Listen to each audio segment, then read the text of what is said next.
Welcome to the Golden Comp Podcast. I have a very special guest with me today, Daniel Shi. Daniel Shi, welcome to the show. Thank you. Thank you for having me. Right. Well, we're going to have a good conversation today about stablecoin. Yes. And you have some explaining to do to me. Yes. Because I would really, and I'm going to take notes. Yes. Okay. Yeah, I've been learning too. Okay, yeah. Well, it's new. Yeah. It's new. Yeah.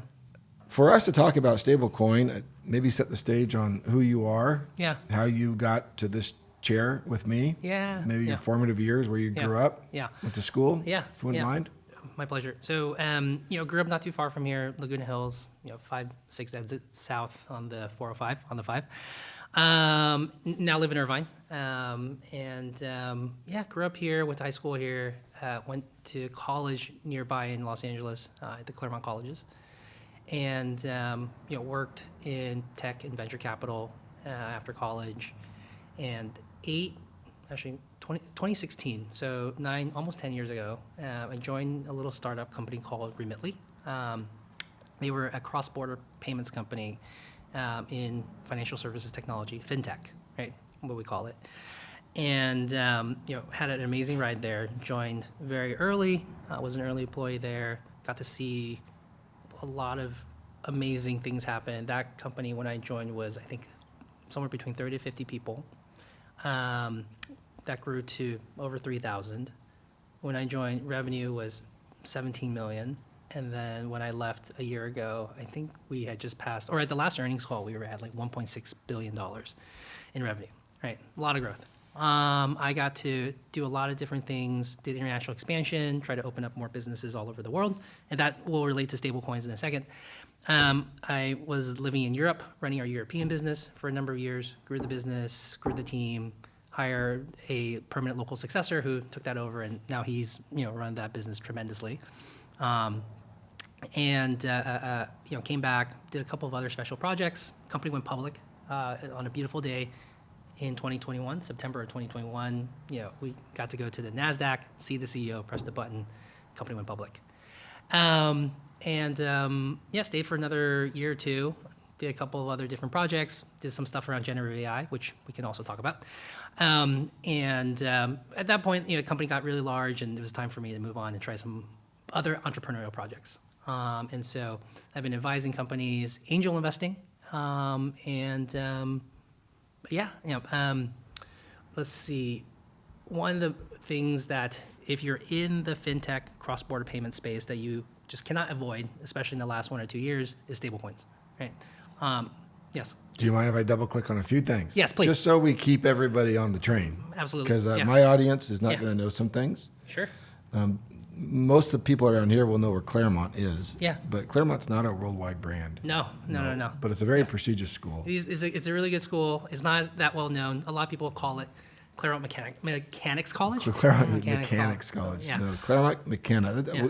Drucker School of Management is also there. there. Pomona College, Harvey Mudd, amazing technical school. Amazing technical school. Yeah, but keeps us humble. So that's your undergrad. Yes. And then grad school, somewhere along the way, I also went to Cornell. I think we don't need that. Doesn't need a large introduction. No. Then you went into, you said Remitly. Yes. So Remitly, I don't think my group is going to know that much about that. Yeah, and so they probably heard of Western Union. Western Union, we know. Yeah, so Western Union, it's a 200-year-old business, right? It was started off in telegrams, right? Built all these locations to send and receive telegrams. Turns out telegrams is information is money, right? Or money is information. And so over the course of that 200 years, they transitioned to becoming a remittance network, right? You could go to, instead of sending a telegram, you can go to any Western Union location and send money between any of the locations. So that happens a lot, like your payday retail outlet. Yes. Yeah. Or you get an advance on your check. Yes. Yeah. Or you could get your check. Yeah. And maybe if you have family in Mexico, yeah, you could fill out paperwork.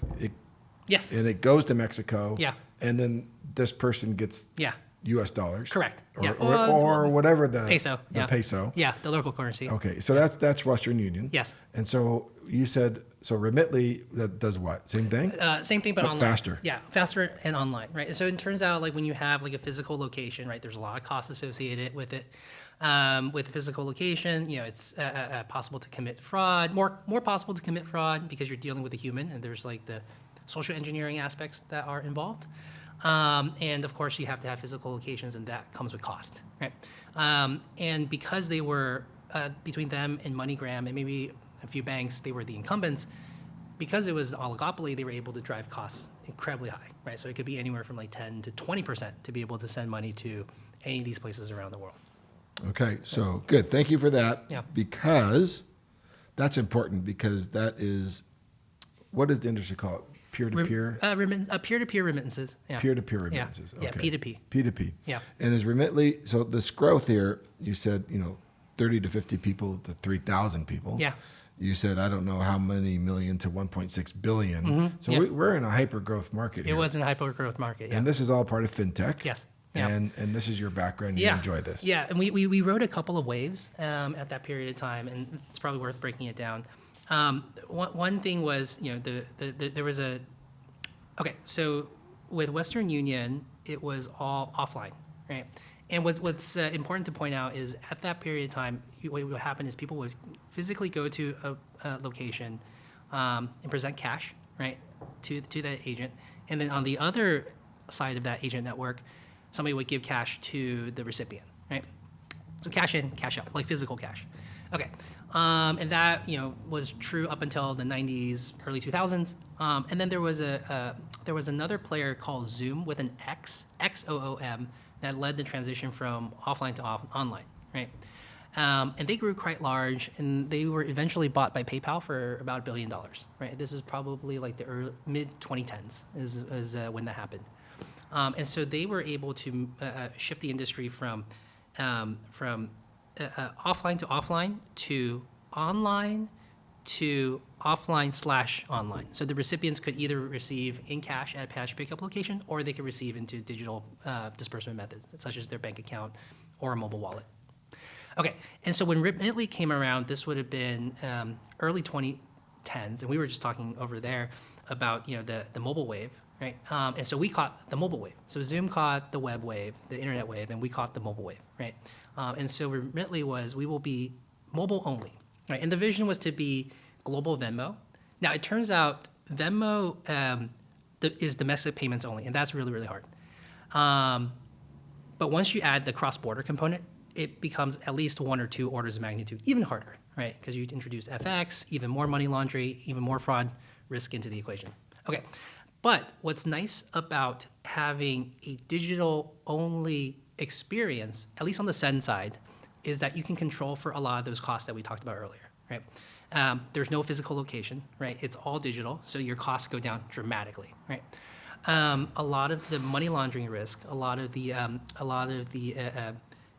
fraud risk also exit the equation, right? Because you get so much data from the phone usage, right? And so I'll give you an example. One thing that we used to scan for, and we would detect, is the angle at which the phone rested.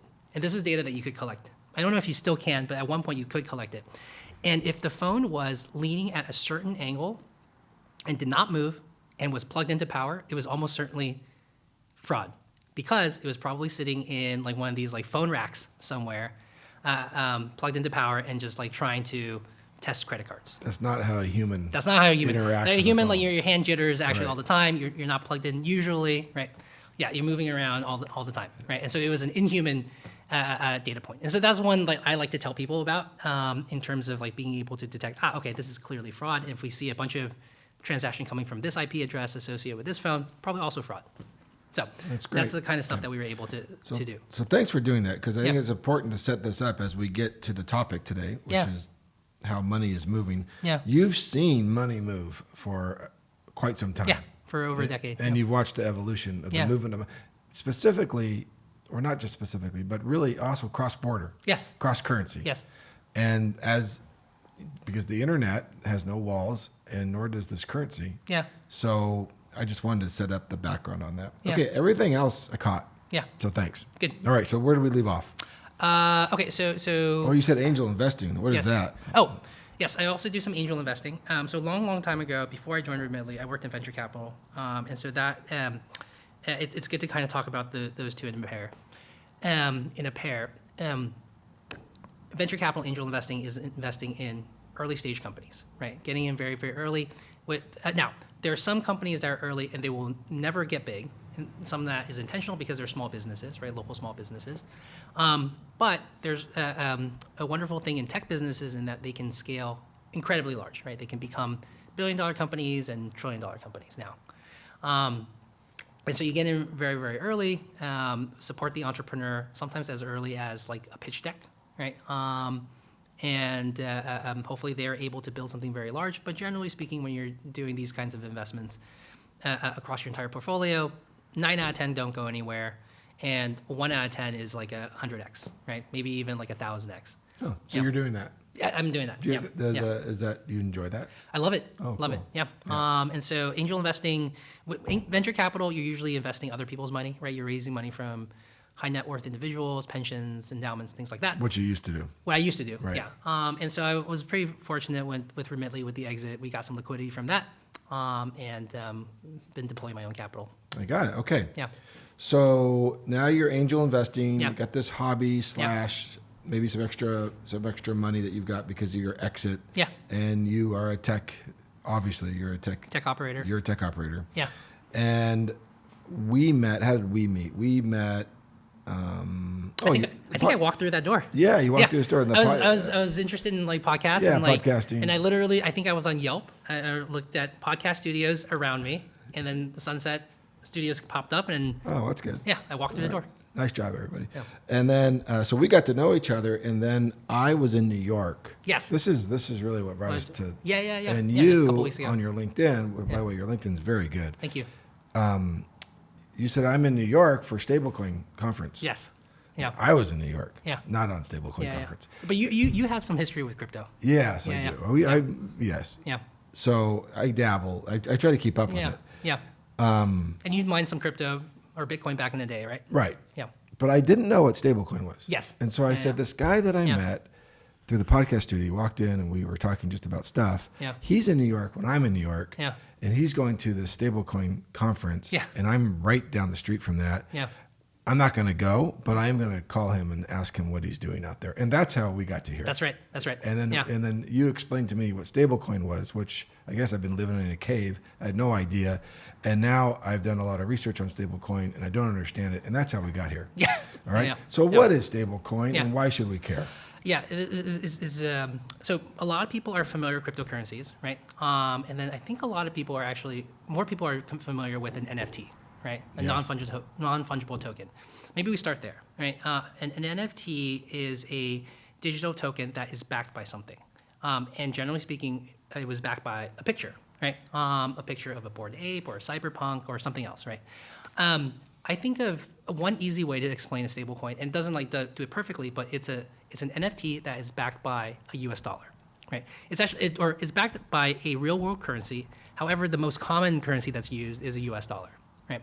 And so what does that do, right? And so with cryptocurrencies, there's this concept of a blockchain, right? Like it's a public distributed ledger that people can write to and change the state of the transactions, and that makes money programmable.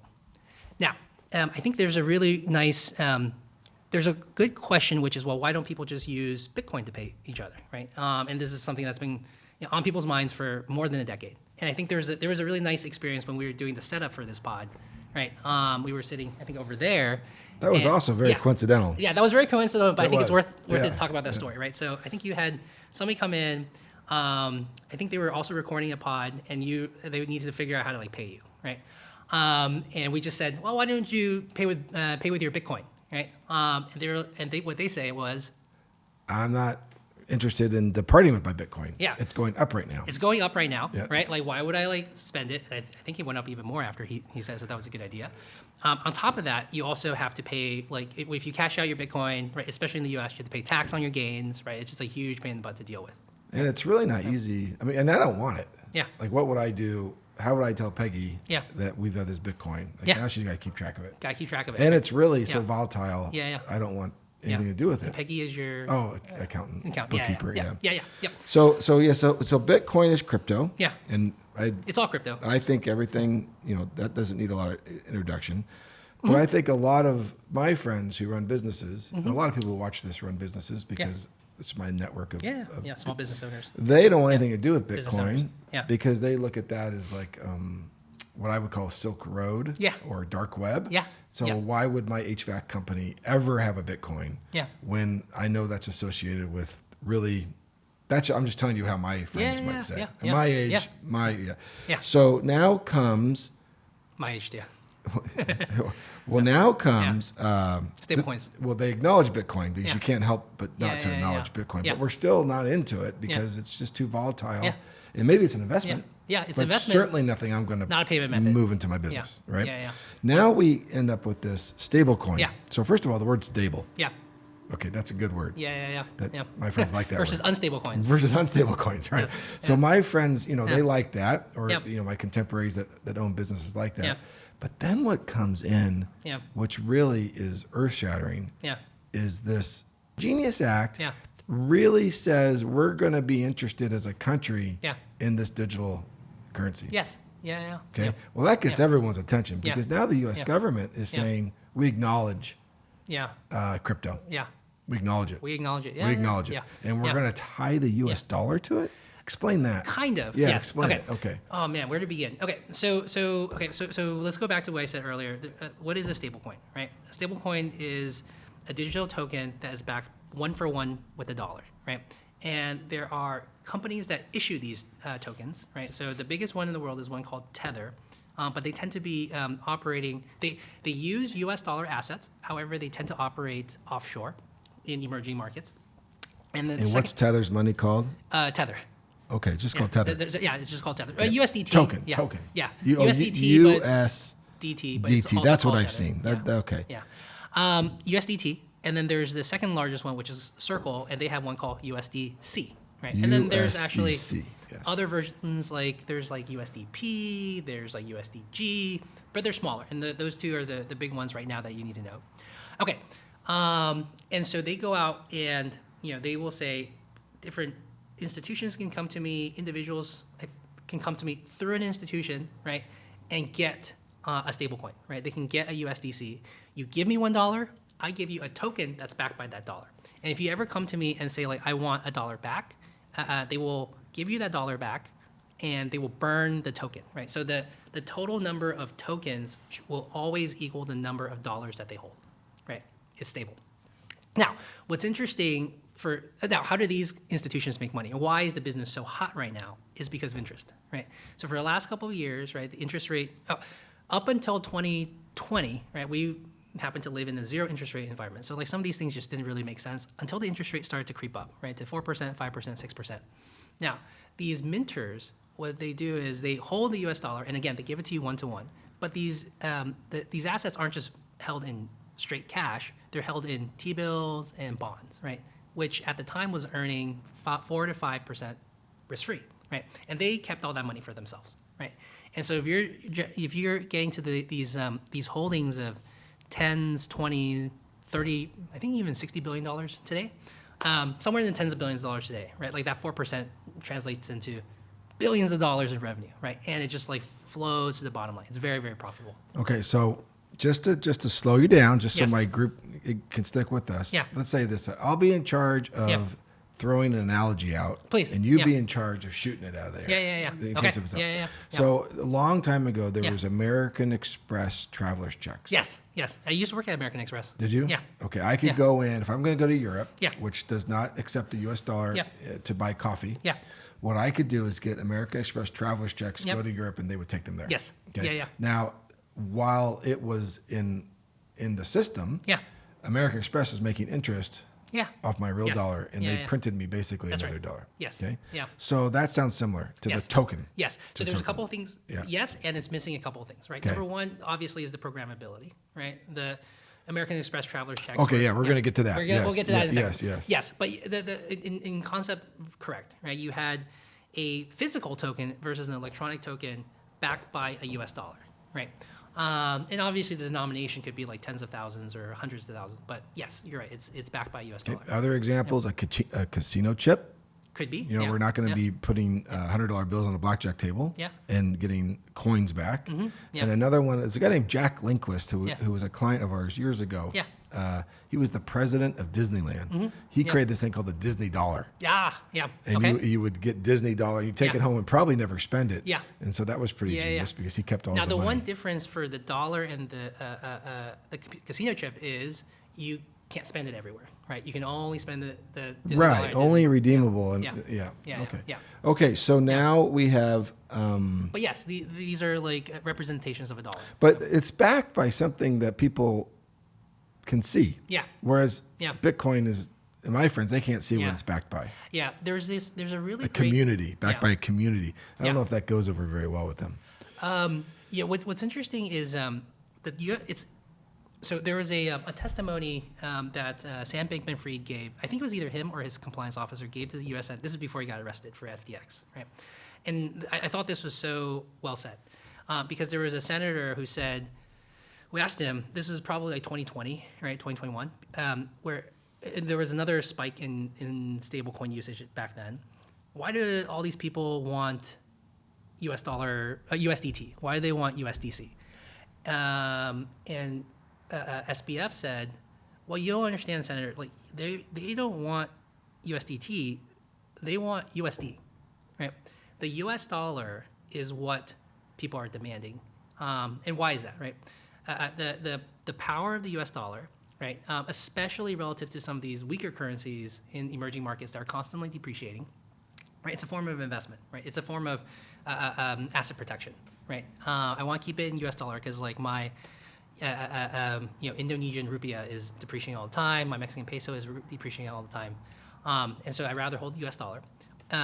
There's incredible power to the U.S. dollar, right? I think of it as like just like a massive branding exercise that we have done incredibly well over the course of the last 100 years, right? It's the power of our economy, power of our institutions, it's our soft power, it's our culture, right? It's even Hollywood, right? It's the aircraft carriers in Hollywood that props up the value of the US dollar. And that's what people want. But it's very, very hard to get. Okay. That's what people want worldwide. Worldwide, yes. Even in the Congo or Brazil. Yes. Yeah. They want the U.S. dollar. They want the U.S. dollar. Okay. Yeah. Good. Because of its staying power. Yes. But it's hard to get. And then let me tell you an example. Actually, even just this morning, I was on a call with a friend of mine he's in South Africa. And he's somebody who has the means to get stuff, right? He can let me restate this. Okay. And he's in South Africa, but he has the means to like be on the global financial system, right? He's rich. I was asking him, I was like, so if you wanted to get US dollar from your regular bank, right? The bank that you have like your money at, like how hard is it? He's like, yeah, it's incredibly hard. Like I have to go through KYC, I have to talk to my banker, right? He has to like give me, like some special like privileges to be able to buy in US dollar and hold US dollar. I have to open a separate account. Okay. And I was like, well, how hard would it be for you to get USDT, for example, where you live? He's like, very easy. I just have to go create... USDT is Tether. Yep. In his case, but you could probably also get USDC. He was like, yeah, you just go open up a Binance account, right? I fund that Binance account with, Rand, and I get... and I just buy USDC through that, and I have... What you call it, a Binance account? Binance, yeah. Is that like Coinbase? It's like Coinbase, yes. In South Africa? In the rest of the world. Oh, right? okay. It turns out Coinbase is actually probably the 5th or 6th largest crypto exchange in the world. Oh, is that right? Yeah, okay. yeah. I mean, big for us, but there's these behemoths that actually operate all over the world. We can also get into that at some point. But it's interesting. So he would use Binance, fund his account at Binance with Rand, and then buy, in that case, USDC, and suddenly he would have US dollar backed assets, right? Tokens. Much easier. Yes. Tokens, but it is backed 1-to-1 with the US dollar. But he's got US dollars. He has US dollars now. Yes. What he wants to do with it, hold it, spend it, invest it, do something else with it, buy other crypto with it, I don't know. But he's able to hold US dollars much easier than the path of going down the traditional rails. Yeah. It's fascinating. Yeah. Yeah. So this act that was passed, I don't know what I don't know, but boy, does it seem like a smart move. That our government would say, look at all this crypto happening. We better get in the middle of organizing. Yeah. And the timing of it is like really, really good because it's like I am a big believer that, governments shouldn't pick winners and losers at the beginning, but once like winners start to emerge, you should support them and like not get in their way, right? And so there's a lot of reasons why this is the Genius Act is good. A, it provides regulatory clarity to that industry so that there can be more innovative products that come out on top of it. And we can get into what those are later. Well, Circle went IPO. Oh, yeah. And I imagine they have to comply with all the things that would be required from a public agency. Yeah. So it's regulated. Yeah, it's regulated. And like, it's interesting because regulation provides clarity. Lack of regulation, maybe you can operate and grow, but you always have the overhang of one day not being sure if what you did was correct, right? And that coming to bite you on the ass later. And so having regulatory clarity going forward is very, very, very good. And there's, I think, moves that Tether is doing to be also compliant with the Genius Act and be able to operate onshore in the U.S. They don't do that, by the way, right now. Oh, really? Yeah.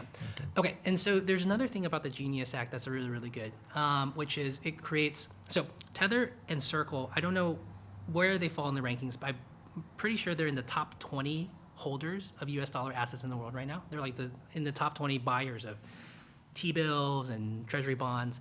And so this is like a completely new and emergent and fast-growing category of holders of U.S. assets, right, that will continue to extend the power of the U.S. dollar, right, that didn't exist before, right? And what's amazing about it is that these institutions are all grew with the power of the invisible hand of market forces, right? As opposed to, I'm going to introduce another term into the vocabulary, which is CBDC, right?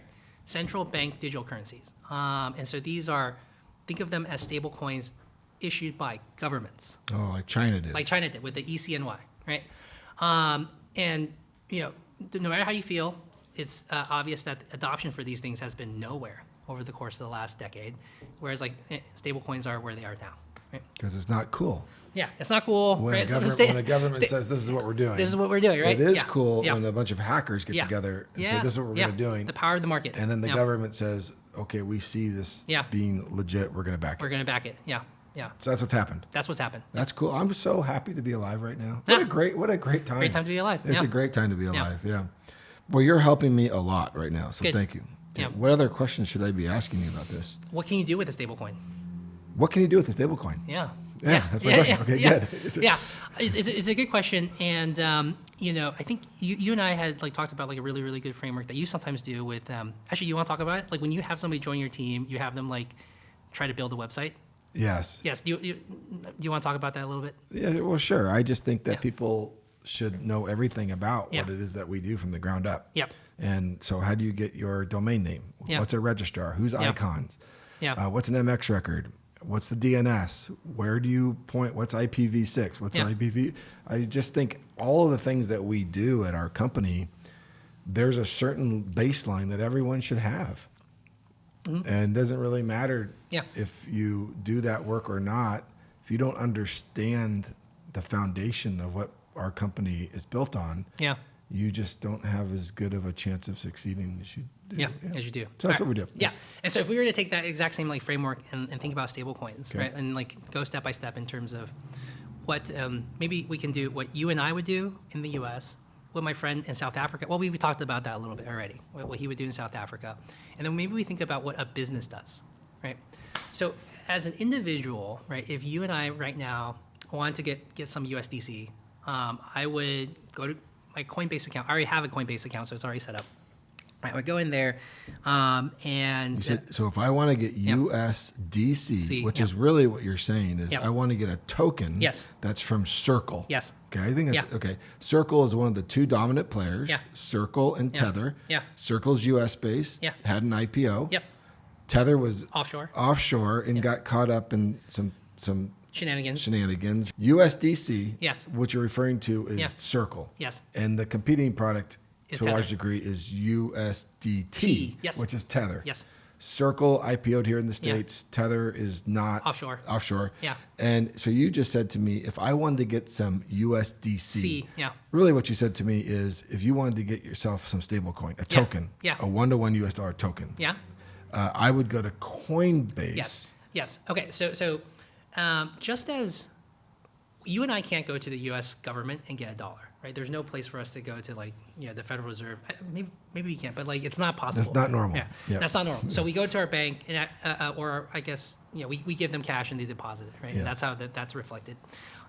There are institutions that we can go buy USDC from, right? These tokens from. So Coinbase is probably the most well-known one in the U.S., but there's others. There's like Kraken, Gemini, and a couple of other exchanges that you can go buy from. But let's say we go to Coinbase, right? Put down our credit card or debit card, and we buy $100 of USDC, and now we have a USDC balance on our wallet.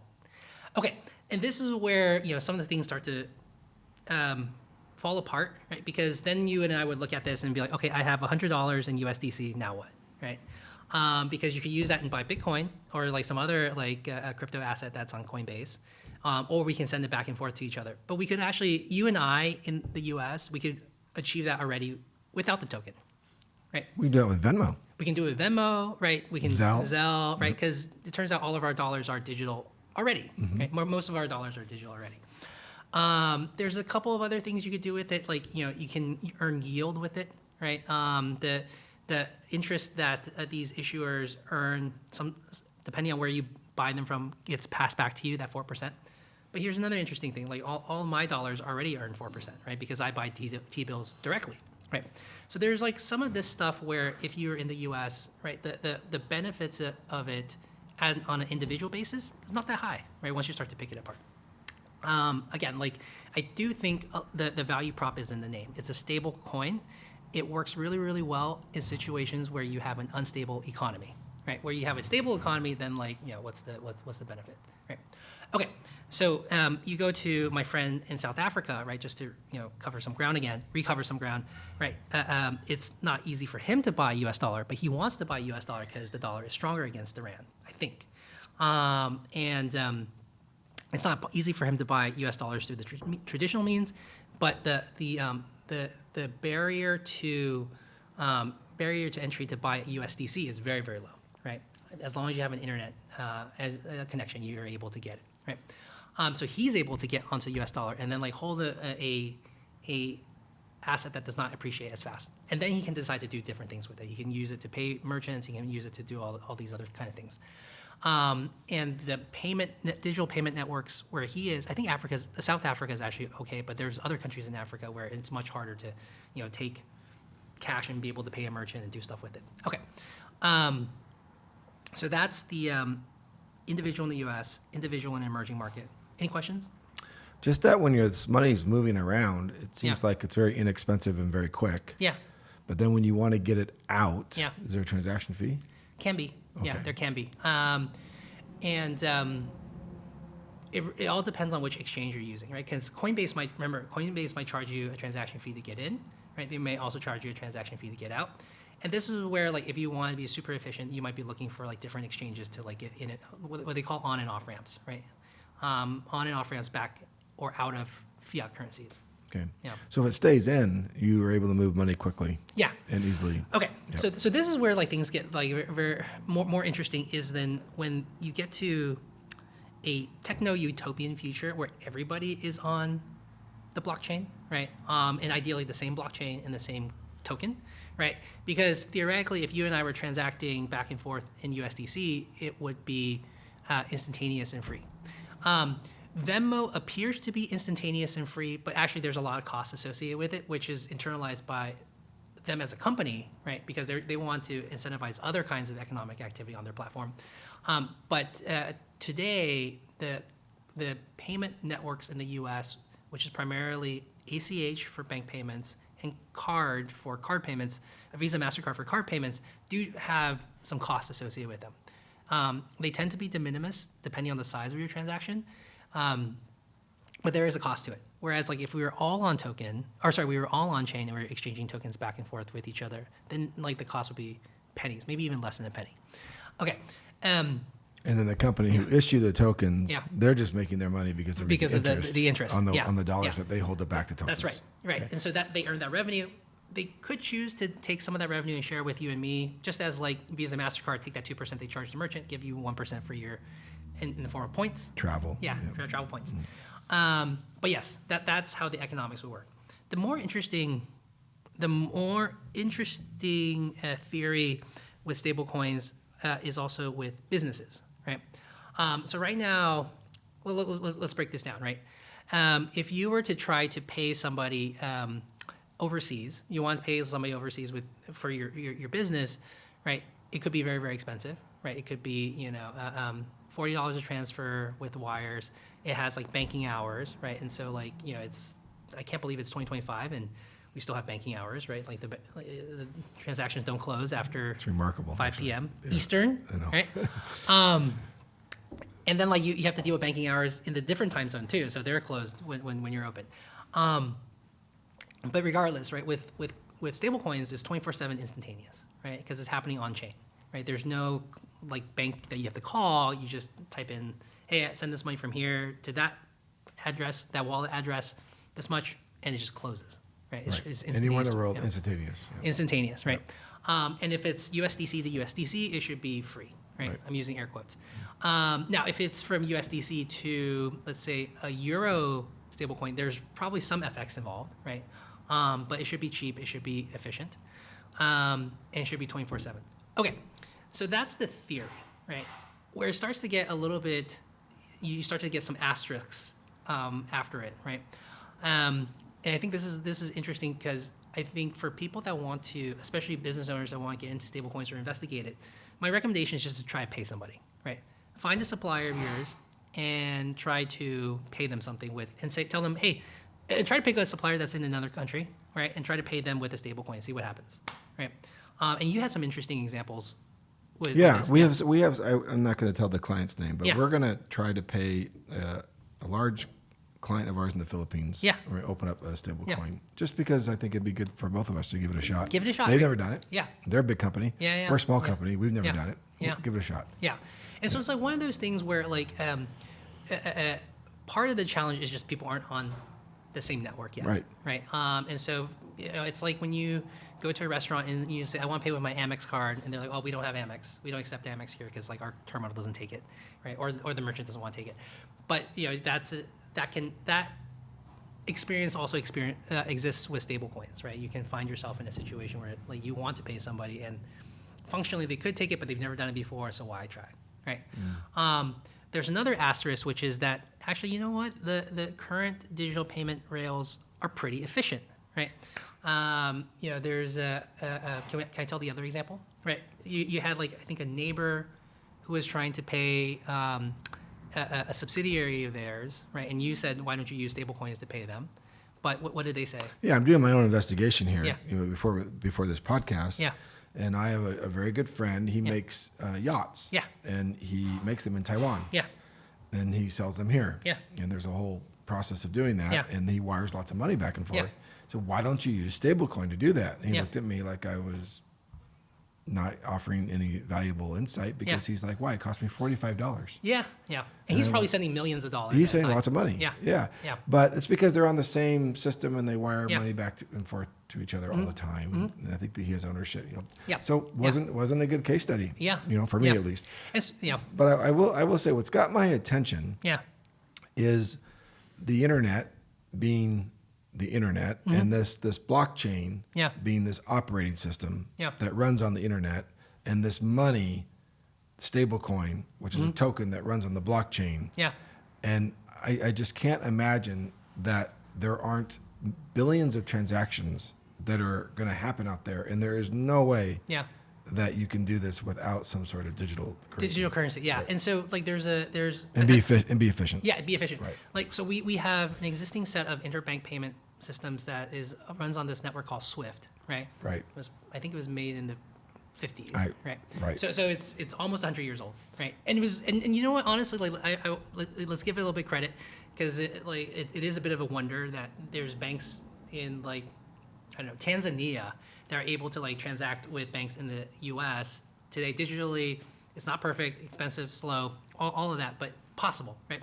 But that's something that was built many decades ago, 3/4 of a century ago. Okay. Stablecoins represents an infrastructure upgrade, right?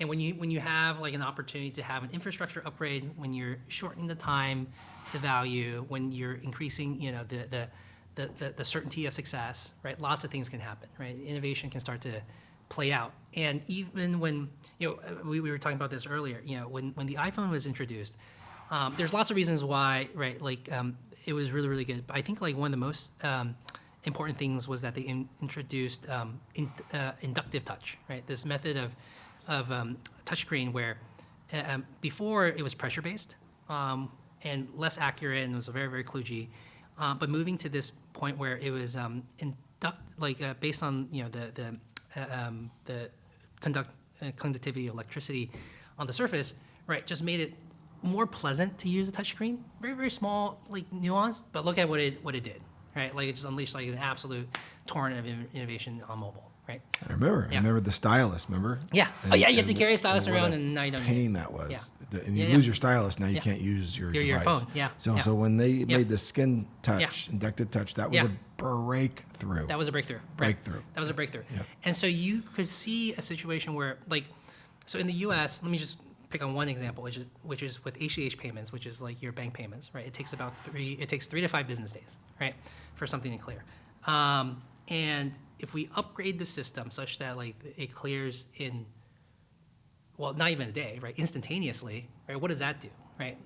One major thing is, you know, like there's the entire payday loan industry exists because of that gap, right? And so what happens when, you know, people are able to get paid instantaneously, right? What does that unleash in terms of innovation and productivity, and also disruption, right? Because that industry is probably going away. But that is just like one dimension of change, right? Just changing the number That's of the days. dimension, so I like your cell phone analogy. Yeah. Then you introduce the App Store. Yeah. That's a whole, like cell phones came out, Yeah. they started out in suitcases, then they moved to these large things, and then maybe you had like BlackBerry, with the BlackBerry Enterprise server, and you're getting your email, you're like, oh my gosh, I'm getting my email. Yeah, even that was pretty cool. Yeah, and then the internet got faster, 2G, 3G, 4G, 5G, and you needed less optimism, and it opened up more things to do. Yeah.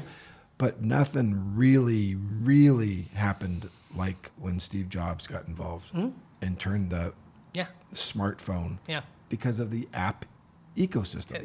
Yep. And to me, that's kind of where this stablecoin is. We have these apps that are going to come into this money, and you're going to be able to program it. Yeah.